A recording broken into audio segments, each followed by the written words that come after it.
Hey everyone, it's George on Blockchain DXB and today is the 7th of September 2022 and the market is not looking good at all.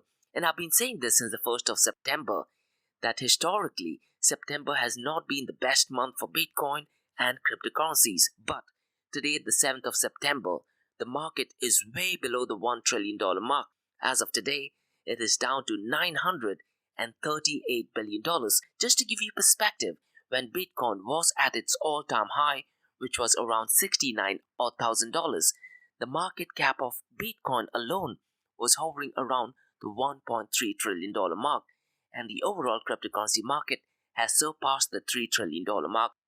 But as of today, it is down to $938 billion. But the good news about today is that the stablecoin volume has gone up, and we'll be discussing that in today's episode. But the big news about today's episode is regarding the Ethereum Bellatrix upgrade, and that has been implemented successfully. So it looks like Ethereum is just one step closer to getting the merge date.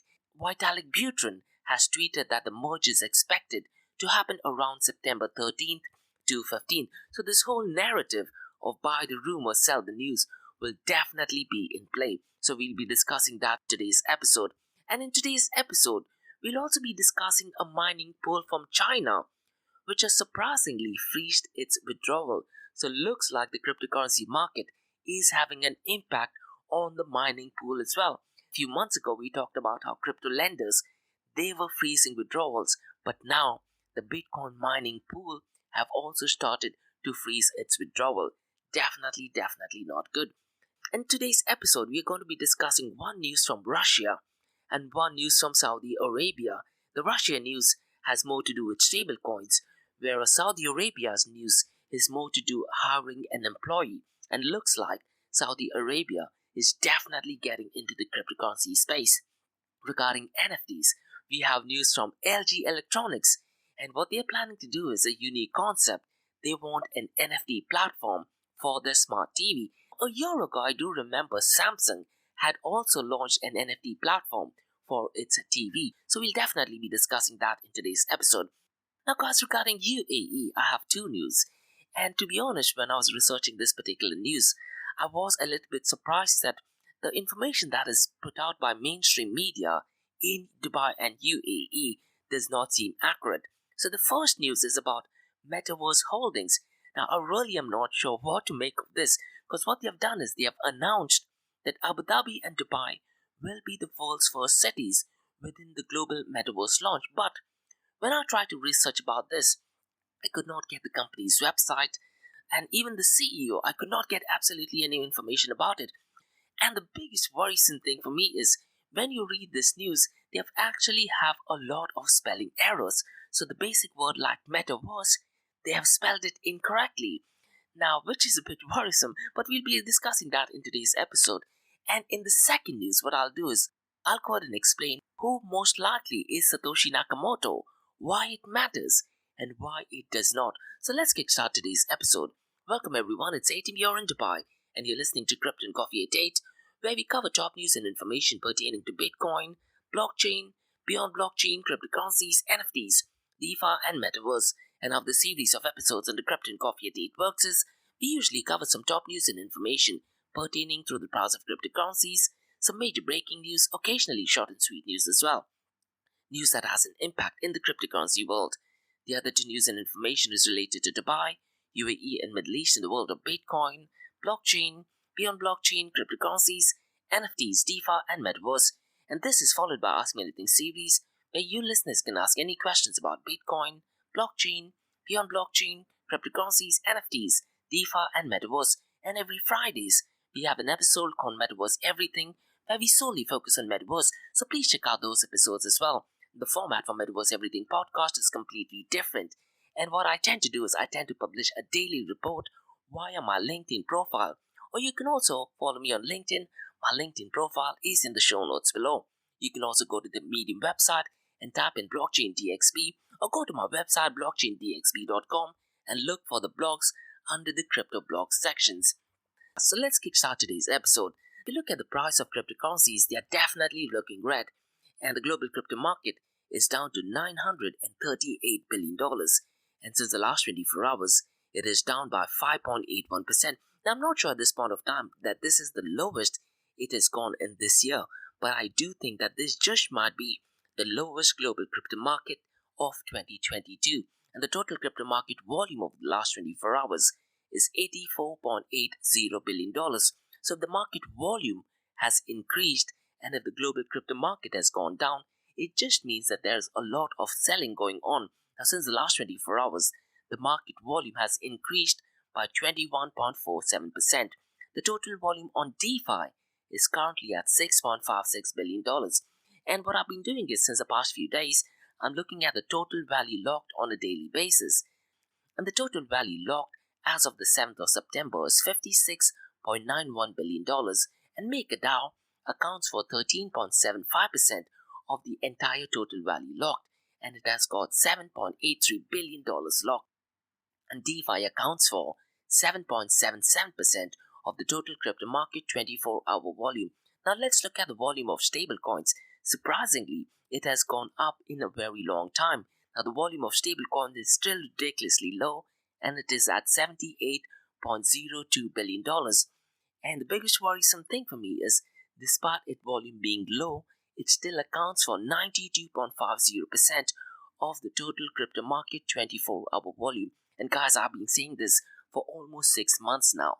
When the stablecoin volume is low, and if it accounts for more than 90-odd%, central banks all over the world will advertise central bank digital currencies. They would say that stablecoin accounts for so much of the percentage, but its volume is ridiculously low. Why don't you use central bank digital currencies instead? So that is definitely worrisome. Now, out of the $78.02 billion, Tether.to USDT accounts for $60.75 billion, and USDC by Circle, which is on an uptrend since the last quarter of 2021, accounts for $6.59 billion. Now, personally, I'm really expecting to see the USDC volume to gradually keep on going high, maybe till 2023 or 2024. Now, let's talk about the comparison between Bitcoin and Ethereum. Bitcoin's market share is $359 billion, whereas Ethereum's market share is a little over 50% of Bitcoin's market share, and it is currently at $185 billion. If you look at the 24-hour trading volume of Bitcoin and Ethereum, it is almost double. That is, Bitcoin's 24-hour trading volume is $41 billion, whereas Ethereum's 24-hour trading volume is almost $21 billion. So it looks like a lot of them are actually selling their Bitcoin. And yesterday we talked about how CoinShares blog did actually mention that a lot of investments were focusing on shorting off Bitcoin. So I wouldn't be surprised if the price of Bitcoin does actually go down till the end of this week. Now let's look at the dominance of Bitcoin and Ethereum. Bitcoin's dominance is 38.34% and Ethereum's dominance is 19.80%. It's going to be really interesting to see what happens between Bitcoin and Ethereum this week and in the following week. And yesterday's podcast we talked about Ethereum, which did successfully implement the Bellatrix upgrade, and that has not had much impact on the price of cryptocurrency. As a matter of fact, the global crypto market did actually go down, and Vitalik Buterin, who's the co-founder of Ethereum, did mention via Twitter that the Bellatrix hard fork did actually take place, and because of that, the merge is now expected to happen around September 13th to 15th. So you can go through his Twitter account and follow more details. Now, yesterday's podcast, I did provide a link which gave a timeline of the different stages that Ethereum will be undergoing. And Bitcoin.com recently published an article that states that Bellatrix was successfully codified into the code base at epoch number 144,896 on the Beacon chain. So you can also go to Etherscan and look for epoch number 144,896, and this is the power of open source technology.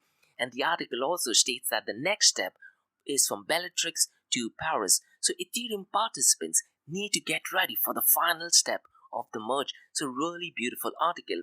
And Tim Biko, who is if not one of the most prominent figures in the Ethereum Foundation, has also reassured via his tweet that the merge is definitely happening.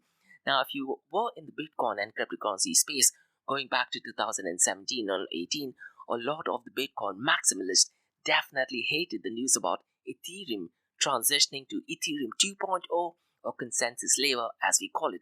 But looks like this time it is definitely happening. Now, talking about the price of Ethereum and cryptocurrencies, buy the rumor, sell the news is definitely going to happen, especially between the 13th or 15th, or most likely a few days before or after this date. So the big question is, this begs this big question, will this make Ethereum one step closer to ultrasound money? When we talk about Bitcoin, we often refer to Bitcoin as being sound money. Now, with the whole burning mechanism where the supply gets cleverly managed, people are saying that Ethereum is ultrasound money. So it's going to be really interesting to see maybe 6 months or 9 months down the line where Ethereum stands and if it does actually flip Bitcoin. Now, in the next couple of days, what I plan to do is I do plan to release an episode just looking at matrix between Ethereum and Bitcoin.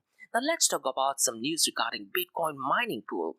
Now, look, 2022 has, if not been one of the worst years for customers, and a lot of the crypto lenders did actually face withdrawals. This time, however, it is a Bitcoin mining pool. The mining pool is called as Poolin. Now, Poolin is a Beijing-based Bitcoin mining pool, and it is responsible for over 10% of the overall Bitcoin mining hash rate. Now, they actually announced a freeze on users' withdrawal on the 6th of this month. So definitely not good. Now, what they have mentioned in the official post is that they are currently facing some liquidity problems due to the recent increase in demand on withdrawal. So this is definitely not good. And this again echoes back to the CoinShares blog. A lot of people are shorting Bitcoin. Now, this happens a lot in Bitcoin, but this just might be the very first time I've seen a Bitcoin mining pool freezing its withdrawal. So definitely not good. Let's talk about some news regarding Russia. TASS, which is spelled as T for Tango, A for Alpha, S for Sugar, which is a leading media publication in Russia, did actually mention that Russia eyes stablecoin platforms for settlements with friendlier countries, and the Deputy Finance Minister, Alexei Moseyev, has some really interesting things mentioned in the article. So I'm not really sure how would stablecoin help Russia. Instead of that, is it possible that in the next coming months, Russia will be implementing a central bank digital currencies?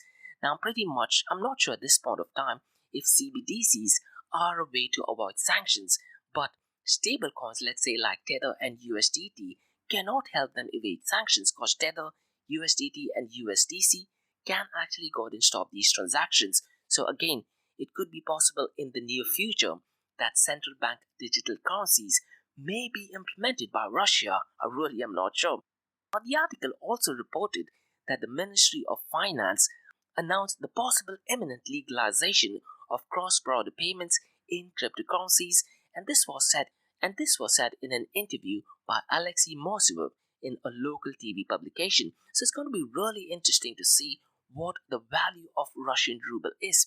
A few days ago, I talked about how the Russian ruble was the best performing cryptocurrency in 2020, and in yesterday's episode, I talked about the US dollars DXY index, where they compare US dollar with 6 cryptocurrencies, and unfortunately, the US dollar was high and why that is not a good thing. So please check out yesterday's episode where I explained why the DXY number stating that the US dollar is high is not good for the US dollar and not good for Bitcoin as well. Now let's talk about some news regarding Saudi Arabia.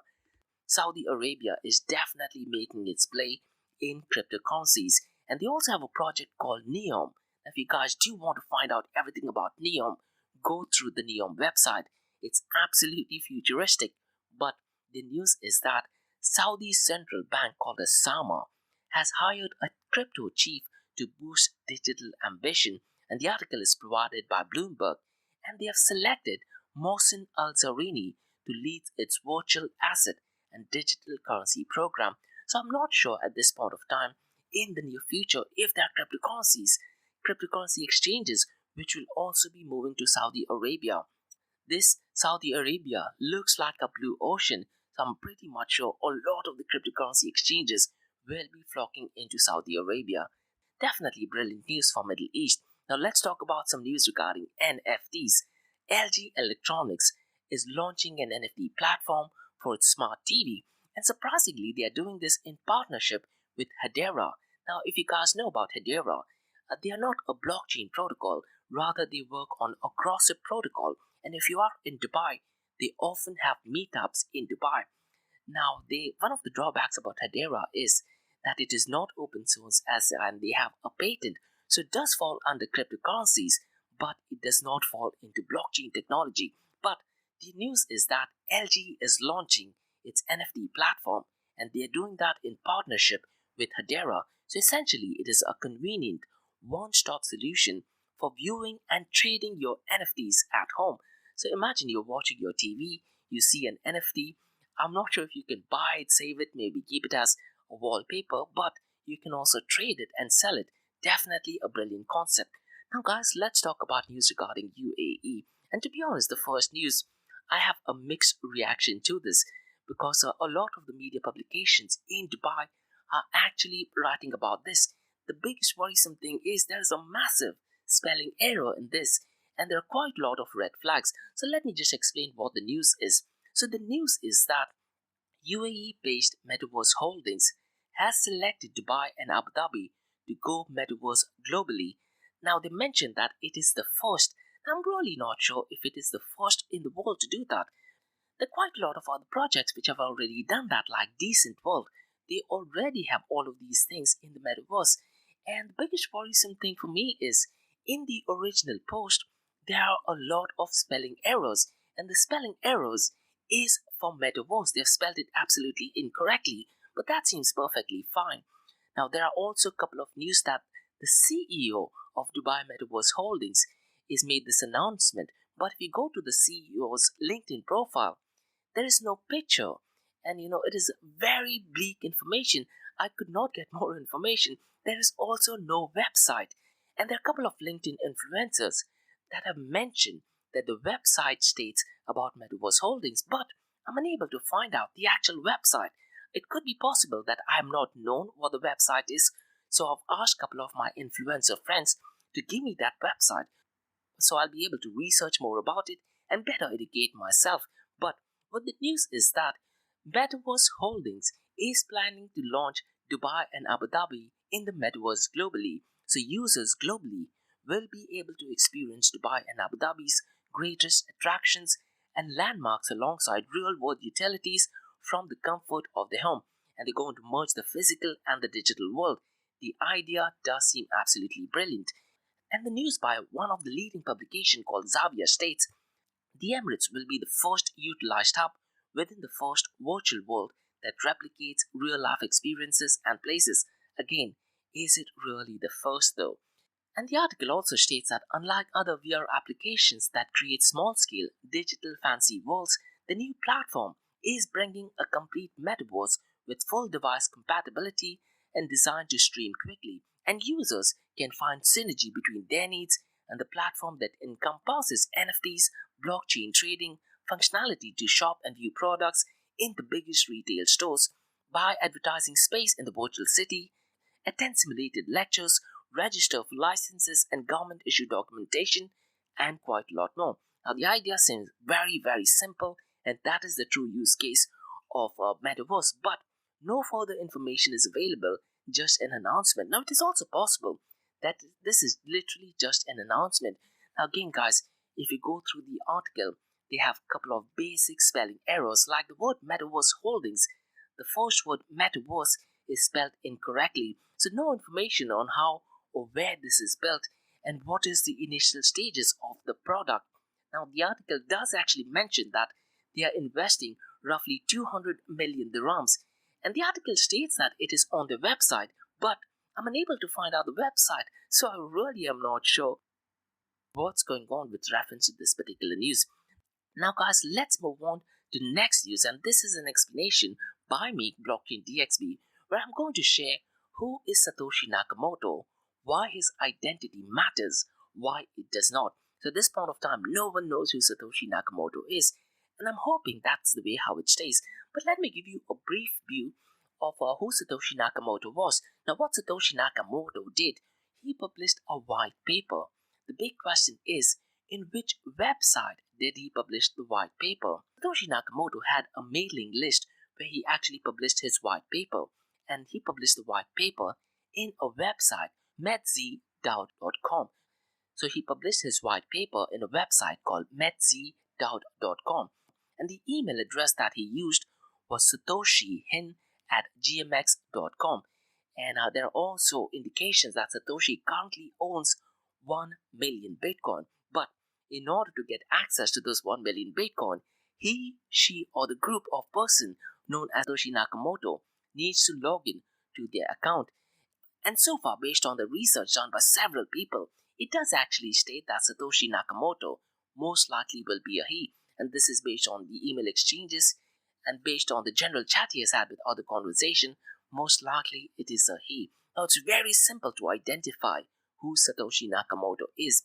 He just needs to sign the private key. Now, before we move on to who might be Satoshi Nakamoto, now let's try to look at who might be Satoshi Nakamoto. I'll just give out a list of 7 names, and it's up to you guys to decide who most likely could be Satoshi Nakamoto. The first person I can think of is Hal Finney. Now, Hal Finney did pass away, I believe, in 2016, and he's currently in cryo chamber. Now, could it be possible that he could be back from the dead and he's able to sign into the private key? That would be some really Hollywood movie kind of thing.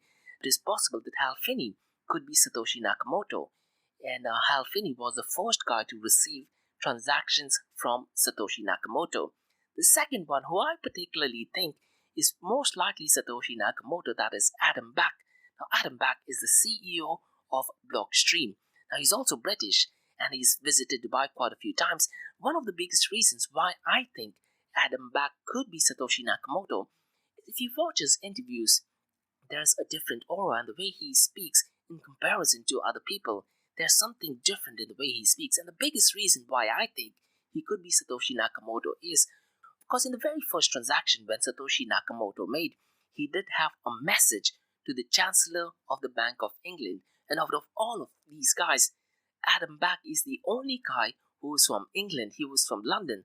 So it's really ironic that someone, let's say, living in US or Japan would actually have a message to the Chancellor or the Bank of England.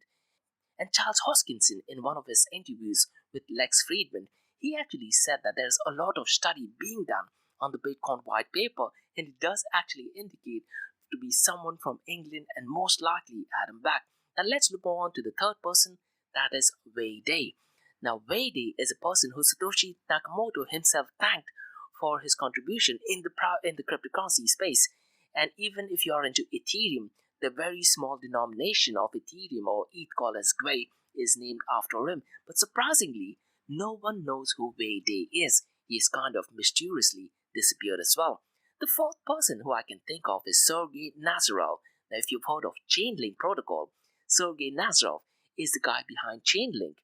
And one reason why people say that he could be Satoshi Nakamoto is because the domain name smartcontracts.com was purchased by him. But this is the craziest thing. The domain name smartcontracts.com was purchased by Sergey Nazarov 2 years before Bitcoin was launched. So I believe somewhere between 2006 is when he purchased that domain name. So really interesting thing. But one reason why he could not be Satoshi Nakamoto is purely because of this age limit. I think currently he's only 30 or 28 years old. So for him to have written this white paper at the age of 10 or 11 years old does seem rather impossible. The next person is Dr. Craig White. Now, he's notoriously known for creating the Bitcoin white paper. Unfortunately, there is no way for him to go ahead and claim it. So I really am not sure if he's Satoshi Nakamoto or not. The next person I can think of is Nick Szabo. Now, Nick Szabo is a creator of BitGold. And if you watch my Bitcoin Beginner Level series, I did talk about Nick Szabo. And Nick Szabo does have quite a lot of videos and interviews where he talks about privacy and cryptography. So I'm not sure if he could be Satoshi Nakamoto. And the next likely person could be Gavin Anderson. Now, Gavin Anderson was the guy who took over the communication ever since Satoshi Nakamoto disappeared. And there are rumors that Satoshi Nakamoto gave him the protocol because he found that Gavin Anderson is the right person to carry on the vision of Bitcoin. But Gavin Anderson has also completely disappeared from the Bitcoin community. So what do you guys think? Who is Satoshi Nakamoto? Could it be Hal Finney, Adam Back, Wade, Sergey Nazarov, Dr. Craig White, Nick Szabo, or Gavin Anderson? Or could it be some mysterious person living, let's say, in Pakistan or India? What I'm going to be discussing is why his identity matters and why it doesn't. Now, why it matters, it would be really ideal to know if it is an individual or a group of cyberpunks who created Bitcoin. The biggest question and worrisome thing for me is it possible that the CIA created Bitcoin? And I'll be talking about why that could also be a possibility. Now, what would happen, let's say, if you know the identity of Bitcoin, and if Satoshi Nakamoto decides to sell his Bitcoin, what happens to the price of Bitcoin and the cryptocurrencies? It would completely fall down. Will the price be impacted if the identity is known? And one reason why I think that the identity does not actually matter, because if you look at software engineers, even going back to the Satoshi Nakamoto era or the Bitcoin era, there are other software engineers who were way better than Satoshi Nakamoto in 2009. What Satoshi Nakamoto essentially did, he combined cryptography, mathematics, and hashing algorithm. But at the same time, there were software engineers who were much better than him. The current engineers are definitely much better than Satoshi Nakamoto, and the future engineers will be much better than Satoshi Nakamoto and other Ethereum developers. As a matter of fact, the Ethereum developers are much smarter than some of the Bitcoin developers as well. And the community in general is better not knowing who Satoshi Nakamoto is. Part of me does actually agree that it's better to have anonymity. Now, guys, if you do want to find out more, there is a guy named as Patoshi, and he's trying to research a lot about who Satoshi Nakamoto is, and he has a series of podcasts where he actually mentions that Satoshi Nakamoto, the way he operated, was a high degree of centralization. In the earlier stages of Bitcoin, he did make a lot of decisions without consulting or absolutely asking anyone. So, a lot of distributed talk that we have, a lot of decentralization talk that we have in the earlier stages, Satoshi Nakamoto did have a lot of centralization, or Bitcoin did have a lot of centralization, and he did make a lot of decisions without asking absolutely anyone. Now, just some more information regarding the Bitcoin white paper. It is 9 pages long, and it has references to previous authors, and I think Wade is definitely one of them. So Satoshi Nakamoto's biggest innovation was a compilation of cryptography, algorithms, and mathematics. And if you do want to find out more, go to my Blockchain DXB website, scroll to the bottom of the page, and have basic level information on what cryptography is used, what algorithm is used, and what mathematics is used. Now, I have a question for you guys is, in the Bitcoin white paper, how many times has the word decentralization mentioned in the white paper, and how many times is the word distributed mentioned in the white paper? So answer them in the comments below. And the big question is, could the CIA have invented Bitcoin? Now, if you look at the hashing algorithm that Bitcoin uses, that is SHA-256 or Security Hashing Algorithm 256, it is no surprise that it is the US government who has created that. There's also SHA-512 or Secure Hashing Algorithm 512, which is used by the US military, and it is used by the US government. And at the end of the day, it's very simple to prove who Satoshi Nakamoto is. Satoshi Nakamoto just needs to sign in the private key. That's it, and we would know who Satoshi Nakamoto is. So that's all for today, guys, on the Crypto and Coffee Update from Blockchain DXB. In case if you guys have any feedback or suggestions, please drop me an email to info@blockchaindxb.com. Please check out my other website, that is blockchaindxb.com, and area2071.com, that talks everything about Metaverse. And if you like listening to this podcast, please follow this podcast, click on the follow button, give it a 5-star rating, and share the word across. Now, for the next few minutes, it's going to be an Ask Me Anything series, where you listeners can ask any questions about Bitcoin, blockchain, beyond blockchain, cryptocurrencies, NFTs, DeFi, and Metaverse. So let's kick start with the Ask Me Anything series.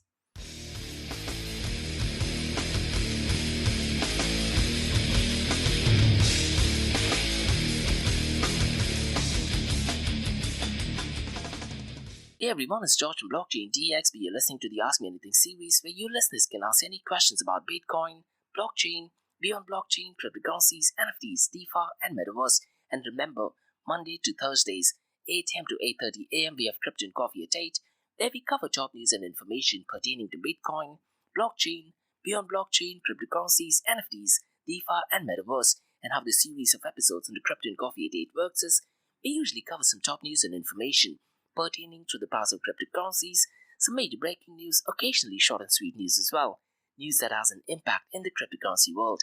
The other two news and information is related to Dubai, UAE, and Middle East in the world of Bitcoin, blockchain, beyond blockchain, cryptocurrencies, NFTs, DeFi, and Metaverse. And what you're listening to right now is the Ask Me Anything series, where you listeners can ask any questions about Bitcoin, blockchain, beyond blockchain, cryptocurrencies, NFTs, DeFi, and Metaverse. I have a question by Angela who asks, what are your thoughts on Ethereum taking over Bitcoin? Well, Angela, I've been asked this question several times, and in fact, in one of the podcasts, I did actually answer this very same question.